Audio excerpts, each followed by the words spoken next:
আমরা রমজানের চতুর্থ জুমায় হাজির হয়ে গেছি। জানি না, আমাদের জানা নাই আগামী বছর রমজান আবার আমরা পাবো কিনা, দুনিয়াতে হায়াত দিয়ে আল্লাহ বাঁচাইয়া রাখবে কিনা, এটা আপনার আমার কেউর জানা নাই। এজন্য এখনও সময় আছে। রমজান শেষের দিকে, আমরা এখন শেষ দশকে আছি। আমাদের মাঝে শবে কদর চলে আসছে। বেজর রাত্রে, যে কোনো রাত্রে শবে কদর আমাদের নসিব হতে পারে। এজন্য আমরা আল্লাহর কাছে সবচাইতে বেশি পরিমাণ দোয়া পড়ব, আল্লাহুম্মা ইন্নাকা আফুউন তুহিব্বুল কারীম ফা'ফু আন্নী ইয়া আরহামার রাহিমিন। সম্মানিত হাজিরিন, আজকে আলোচ্য বিষয় হবে মহাগ্রন্থ আল কোরআনুল কারীম এই মাসের শেষ দশকে নাজিল হয়েছে। আল কোরআন সম্পর্কে, আল কোরআনের কি মর্যাদা রয়েছে আর আমরা তার কি মর্যাদা দিচ্ছি, এই বিষয়ের উপরে ছোট্ট আকারে কিছু কথা বলবো। আল্লাহ রব্বুল আলামিন কিছু কথা বলা এবং শ্রবণ করার তৌফিক দান করে, বলেন আমিন। আরও জোরে বলেন আমিন। যেই মাসে আমরা হাজির হয়েছি, এই মাসে মহাগ্রন্থ আল কোরআনুল কারীম নাজিল হয়েছে। এই কথা আপনার আমার কেউ নয়, যিনি কোরআন শরীফ পাঠিয়েছে, এই কোরআন শরীফ তার পরিচয় দিয়েছে। কোরআনের কাছে যদি আপনি প্রশ্ন করেন, হে কোরআন, তুমি এই পৃথিবীতে কবে আগমন করেছিলে, কবে আসছিলে, কোরআন জবাব দিবে, শাহরু রমাদানাল্লাযী উনজিলা ফীহিল কুরআন। হে দুনিয়ার মানুষ সকল, পৃথিবীর মানুষেরা, তোমরা জানতে চেয়েছো আমি কোরআন কবে এই পৃথিবীতে এসেছি। তাহলে শোনো আমার কাছ থেকে, আমি কোরআন এই পৃথিবীতে এসেছি রমজানের শেষ দশকে, পবিত্র মাহে রমজান মাসে আল্লাহ রাব্বুল আলামিন আমাকে পৃথিবীতে পাঠিয়েছে। জোরে বলা যাবে কি সুবহানাল্লাহ? এবার যদি আপনি কোরআনের কাছে প্রশ্ন করেন, এ কোরআন, তুমি কেন পৃথিবীতে আসলে, কোরআন জবাব দেবে, হুদাল লিন্নাসি ওয়া বাইয়িনাতিম মিনাল হুদা ওয়াল ফুরকান। আমাকে এই পৃথিবীতে আল্লাহ রাব্বুল আলামিন পাঠিয়েছে গোটা হুদাল লিন্নাস, গোটা পৃথিবীর মানুষদের হেদায়েতের জন্য আমি কোরআনকে আল্লাহ রাব্বুল আলামিন এই পৃথিবীতে পাঠিয়েছে। বলবেন কি সুবহানাল্লাহ? এই কথা কে বলতেছে? আল্লাহ তো বলতেছে, কিন্তু কোরআন এই কথাগুলো মানুষদেরকে বলতেছে। আপনি যদি এবার কোরআনকে প্রশ্ন করেন, বুঝলাম তুমি রমজান মাসে এসেছো, মানুষের হেদায়েতের জন্য এসেছো, এবার তোমার পরিচয়টা তুমি দাও, তোমার নাম কি? কোরআন থেকে আওয়াজ আসবে, কোরআন থেকে জবাব আসবে, ইন্নাহু লাকুরআনুন কারীম। আমি হইলাম কোরআনুল কারীম। অন্য আয়াতে আল্লাহ রাব্বুল আলামিন বলেন, এই কোরআনের আরো একটি পরিচয় নাও, তাবারাকাল্লাযী নাযালাল ফুরকান। এই কোরআনের অপর একটি নাম আছে ফুরকান। যেই রব্বুল আলামিনের সঙ্গে কোরআন তেলাওয়াত করবে, আল্লাহ ডেকে ডেকে বলে, তুমি কোরআন তেলাওয়াত করলে না, তুমি আমার ফুরকান, তুমি আমার সাথে কথা বলতেছো। কোরআনের প্রত্যেকটা কথা, প্রত্যেকটা শব্দ স্বয়ং আল্লাহ রাব্বুল আলামিনের বাণী। যে ব্যক্তি কোরআনুল কারীম তেলাওয়াত করবে, ওই ব্যক্তি স্বয়ং আল্লাহ রাব্বুল আলামিনের সঙ্গে কথা বিনিময় করতেছে। জলে বলেন সুবহানাল্লাহ। এবার যদি আপনি কোরআনুল কারীমকে প্রশ্ন করেন, হে কোরআন, তুমি কোথা থেকে আসছো, কোথায় ছিলা, কোরআন জবাব দেবে, ফি লাওহিম মাহফুজ। আমি সংরক্ষিত ছিলাম লাওহে মাহফুজে। সেখান থেকে আল্লাহ রাব্বুল আলামিন আমাকে দুনিয়াতে আনছে এই কারণেই, গোটা মানুষের জন্য আমাকে হেদায়েত স্বরূপ এই কোরআন আল্লাহ রাব্বুল আলামিন নাজিল করেছেন এই মাসে। এখন আপনাদের কাছে আমি জিজ্ঞাসা করি, যেই কোরআন যেই মাসে নাজিল হয়েছে এই কোরআনের মর্যাদা দেওয়া দরকার আছে না নাই? এই কোরআনের মর্যাদা কিভাবে? কোরআন বলতেছে আমার কিছু কর্মসূচি আছে, আমার কিছু দাবি আছে। আমি সংক্ষেপে আপনাদেরকে শোনাবো কোরআনের দাবিগুলা কি, মূল পয়েন্টগুলো আমি আপনাদেরকে বলে দিব। কোরআনের 1 নাম্বার দাবি হলো, কোরআন বলতেছে আমি যে তোমাদের মাঝে আসছি আমাকে প্যাকেট কইরা সুন্দর কইরা যত্ন সহকারে শোকেজের ভিতরে রাইখা দিলে আমি কোরআনের হক আদায় হবে না। আমি কোরআনের যেই দাবি নিয়ে আসছিলাম এই কোরআনের দাবি হক আদায় হবে না। আমি কোরআনের 1 নাম্বার তোমাদের যেই কাজ করতে হবে, আমি কোরআনের দাবি আমাকে সহি শুদ্ধভাবে কোরআনকে তেলাওয়াত করতে হবে, এটা আমার 1 নাম্বার দাবি। বুঝতেছেন আমার কথা? কোরআনের 1 নাম্বার দাবি কোরআনুল কারীমকে সহিভাবে পড়তে হবে। কোরআনের একটা হরফ তেলাওয়াত করলে বুঝিয়া পড়ুক আর না বুঝিয়া পড়ুক, শুধু একটা হরফ পড়বে, আলিফ লাম মিম। এইখানে 3টা হরফ রয়েছে, এই 3টা হরফ যদি কেউ বুঝিয়া পড়ুক না বুঝিয়া পড়ুক, আল্লাহ রাব্বুল আলামিন তার আমল নামার ভিতরে 30টা নেকি দান করবে। জোরে বলেন সুবহানাল্লাহ। আল্লাহ রাব্বুল আলামিন বলেন, আমি যেই কোরআন পাঠিয়েছি এই কোরআন সর্বপ্রথম তোমরা তেলাওয়াত করা শেখো। কিভাবে তেলাওয়াত করা শিখবে? সূরা মুজাম্মিলের ভিতরে আল্লাহ রাব্বুল আলামিন বললেন, ওয়ারাতিলিল কুরআনা তারতিলা। আমি কোরআনকে তোমাদের মন মতো বললে কাজ হবে না, আমি কোরআনকে তারতিলের সহিত ধীর স্থিরভাবে তাজবিদ সহকারে আমি কোরআনুল কারীমকে তেলাওয়াত করো। আজকে আমরা দুঃখের বিষয়, মুসলমান হওয়ার পরেও কোরআন আমাদের সংবিধান মানি বলে তারপরেও আমরা এই কোরআনকে সহিভাবে আমরা পড়তে পারি না। সহিভাবে তো পড়তে পারি না। নামাজের ভিতরে যতটুকু পর্যন্ত কোরআনুল কারীম তেলাওয়াত করা দরকার আমরা সেটুকু পর্যন্ত কোরআনুল কারীম সহিভাবে পড়তে পারি না। দুঃখের বিষয়, মুসলমানরা আজকে কোরআনুল কারীমের আওয়াজ নাই, কোরআনুল কারীমটাকে সুন্দর করে প্যাকেট করে যত্ন সহকারে রাইখা দেয়, কিন্তু কোরআনের আওয়াজ দিতে পারে না। 1 নাম্বার কর্মসূচি হলো কোরআনকে সহিভাবে শিখতে হবে। 2 নম্বরে কোরআন শেখার পরেই চুপ করে থাকলে হবে না, এই কোরআনের প্রত্যেকটা আয়াতের অর্থ বিশ্লেষণ তাফসির জানা দরকার। এই কোরআন আমাদের জন্য কী জন্য পাঠিয়েছে? ইমাম সাহেব নামাজে কেরাত পড়ে কি পড়তেছে, আরবিতে বলতেছে, আমি কিচ্ছুই বুঝতেছি না। ইমাম সাহেব সুন্নাত আদায়ের ক্ষেত্রে খুতবা পড়া আরবিতে দেওয়া সুন্নাহ, এই হিসাবে ইমাম সাহেব দাঁড়িয়ে দাঁড়িয়ে আরবিতে খুতবা দিতেছে। কি বলতেছে?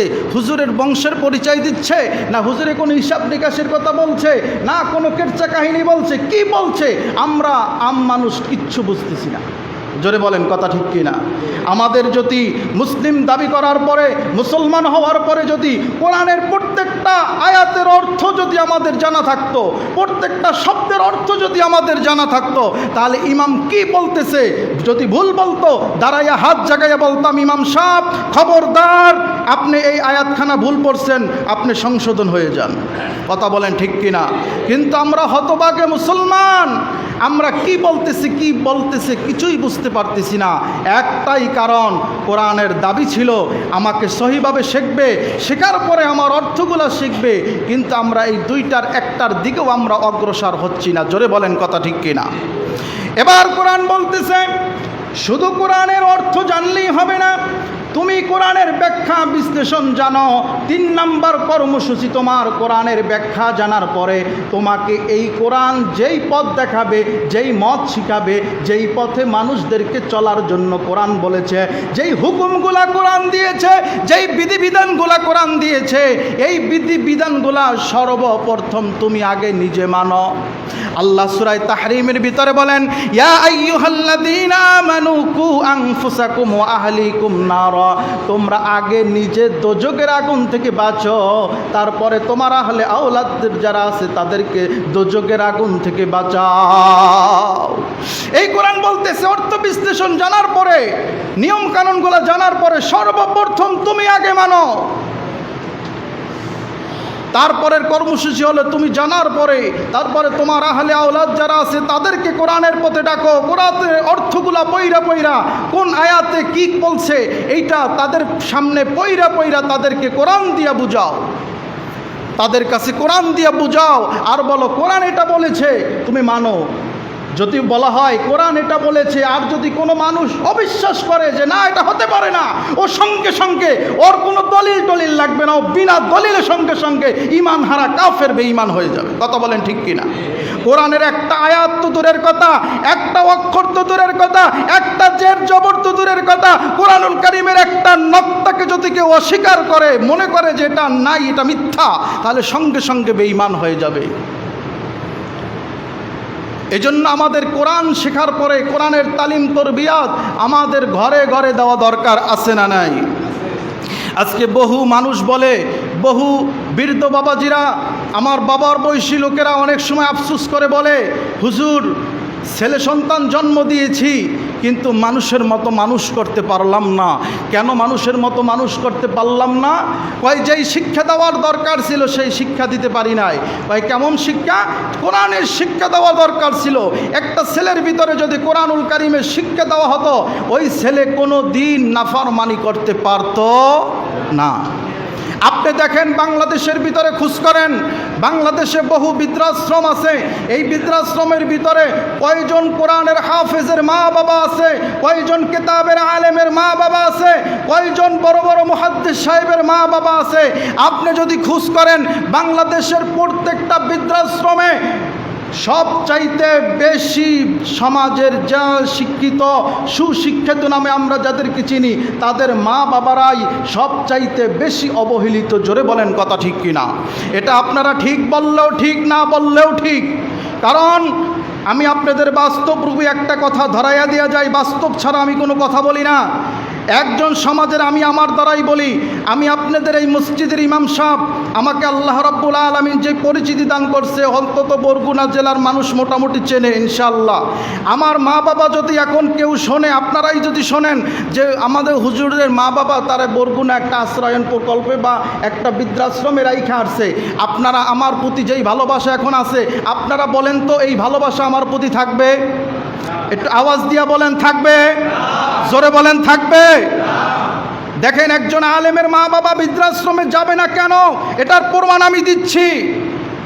একজন কোরআনওয়ালার মা বাবা বৃদ্ধাশ্রমে যাবে না কেন, এটার প্রমাণ আমি দিচ্ছি। শোনেন ভালো করে।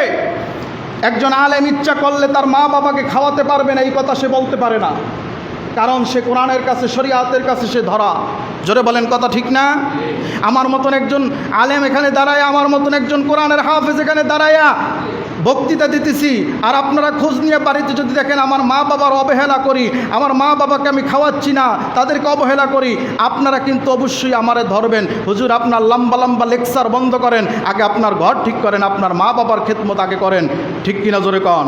এই জন্য হলো আমি যদি মনে থেকেও মা বাবারে না জিজ্ঞাসা করি, কিন্তু সামাজিকতার খাতিরে টুপি পরার কারণে, পাঞ্জাবি পরার কারণে, কোরআন হাদিস পড়ার কারণেও কিন্তু আমার মা বাবাকে আমাকে খাওয়াতে হবে। জোরে বলেন কথা ঠিক না? আর একজন সমাজের জেনারেল শিক্ষিত লোক সে যদি এটা করে কেউ তাকে ধরবে না। জোরে কোন কথা ঠিক না? বলছে পারতেছে না, সরকারি চাকরি করে, বিভিন্ন কারণে বোঝো অজুহাত দেখাইয়া পারতেছে না। এজন্য সন্তানকে কোরআনওয়ালা বানান, কোরআনের তালিম তরবিয়াতে আদর্শে বড় করেন। অবশ্যই আপনার সন্তান আপনাকে ভুলবে না, আপনার সন্তান আপনার খেদমত করবে। এজন্য আমি শুরুতেই আল্লাহ রসুলের একটি মশহুর হাদিস তেলাওয়াত করেছি, খৈরুকুম মান তাআল্লামাল কুরআন ওয়া আল্লামা, তোমাদের মধ্যে সবচাইতে উত্তম এই ব্যক্তি যিনি কোরআনুল কারীম শিক্ষা করে এবং অপরকে শিক্ষা দেয়। এই পৃথিবীতে দুই শ্রেণীর লোক সবচাইতে উত্তম, তাদের মধ্যে সম্মানিত আর কেউ নাই। তারা হলেন যিনি কোরআন শেখে এবং যিনি কোরআন শিখান। এখন আপনারা বলেন তো এই দুই শ্রেণীর মধ্যে কারা? হাফেজ কোরআন, যারা হাফেজ তারা কোরআন শিখায়, আর যারা হেফজখানায় পড়ে তারা কোরআন শিখে, যারা মাদ্রাসায় পড়ে তারা কোরআন শিখে। এখন মাদ্রাসার ভিতরেও তো ভ্যারাইটিস মার্কা লেখাপড়া শুরু হয়ে গেছে। আসলে আপনাদের বেছে চেনে বের করতে হবে কোনখানে আসল কোরআনের তালিম দেওয়া হয় আর কোনখানে নকলভাবে মাদ্রাসার সাইনবোর্ড দিয়া কোরআন হাদিসের কোনো নামগন্ধ নাই, অথচ লেখা আছে মাদ্রাসা, অথচ লেখা আছে তালিম তরবিয়াতের তালিম দেওয়া হয়, অথচ তালিম তরবিয়াত খোঁজ করলে পাওয়া যায় না। এটা আপনাদের বিবেকের কাছে আমি রেখে দিলাম। এই জন্য আসুন বন্ধুগণ, আপনাকে আমাকে সন্তানদেরকে কোরআনের তালিম শিখাইতে হবে। এই কোরআনের পথেই আমাদের সন্তানদেরকে যদি চালায়, এই সন্তান আপনাকে নিয়ে জান্নাতে যাবে। আর যদি কোরআনের পথে সন্তানকে না চালায়, এই সন্তান আপনাকে আমাকে কিয়ামতের ময়দানে রব্বানা ইন্না আতানা সাদাতানা ওয়া কুবারা আলা ফাআদাল্লুনা সাবিল, ওই সন্তান আপনাকে কিয়ামতের ময়দানে পায়ের তলায় ফিসে, পায়ের তলায় নিচে নামাইয়া তারপরে এই সন্তান বলবে, আল্লাহ আগে আমার বাবাকে জাহান্নামে দাও, তারপরে আমাকে জাহান্নামে দাও। আমার বাবা আমাকে কোরআনের তালিম দেওয়ার জন্য মক্তবে পাঠায় নাই, আমার বাবা আমার কোরআনের তালিম দেওয়ার জন্য মাদ্রাসায় পাঠায় নাই। মাদ্রাসায় পাঠাইলে আমি কোরআন শিখতাম, আপনার হুকুমটা মানন কিভাবে মেনে চলতে হবে সেটা আমি শিখতাম, কিন্তু আমার মা বাবা আমাকে পাঠায় নাই, আমি শিখতে পারি নাই। আগে আমার মা বাবাকে ধরেন, তারপরে আমাকে জাহান্নামে দেন। এই জন্য এই রমজান মাসে যেহেতু কোরআনুল শরীফ নাজিল হয়েছে, আমি আপনাদের উদাত্ত আহ্বান করব, সবিনয় অনুরোধ করব, যেই সমস্ত সন্তান মাতা পিতা রয়েছেন আপনাদের সন্তানদেরকে জীবনে একবার হলো পুরা কোরআন শরীফটা ভালো করে শিখান, নয়তোবা কিয়ামতের ময়দানে আপনি মামলা খাবেন, মামলা খেয়ে আপনি জাহান্নামের আসামি হয়ে যাবেন। এই রমজান মাস চলে যাইতেছে, এইখানে যদি এখন আমি হাত জাগাইতে বলি বা দেখতে চাই, আমি দেখতে চাবো না, আপনাদেরকে লজ্জা দেব না যে কে এক খতম কোরআন শরীফ পড়েছেন, কে কয়েক পারা কোরআন শরীফ পড়েছেন, কে কোরআনুল কারিমের কয়টা সূরা পড়ছেন। যদি আমি হাত জাগাইতে বলি, হয়তোবা দুই একটা হাত এই মসজিদ থেকে উঠতে পারে, নাও উঠতে পারে, কিন্তু আমি হাত জাগাইতে বলবো না। আপনাদের বিবেকের কাছে আমি প্রশ্ন রাখবো, এই কোরআনুল কারিম এই রমজান মাসে নাজিল হয়েছে, অথচ আমরা সেই কোরআনুল কারিমকে ভাঁজ করে রেখে দিয়েছি, সেই কোরআনুল কারিমের তেলাওয়াত করি না। আজ থেকে আপনাদেরকে আমি উদাত্ত আহ্বান করব, যেই কোরআনুল কারিম নাজিল হয়েছে আমাদের হেদায়েতের জন্য, সেই কোরআনুল কারিম আপনাকে আমাকে জীবনে মরণে সব সময় নিজের ব্যক্তি জীবন থেকে পারিবারিক জীবন, সামাজিক জীবন, অর্থনৈতিক জীবন, সিরাতে সুরাতে, ঘরে বাইরে, স্কুলে কলেজে, মাদ্রাসা মসজিদে, সব জায়গায় আল্লাহর কোরআন যেটা বলেছে সেটা করব, আল্লাহর কোরআন যেটা বলেন নাই সেটা করব না। মুসলমানদের জীবন ব্যবস্থা, কমপ্লিট জীবন ব্যবস্থা হিসাবে গাইডলাইন আল্লাহ রাব্বুল আলামিন দিয়া দিচ্ছে সেই কোরআন।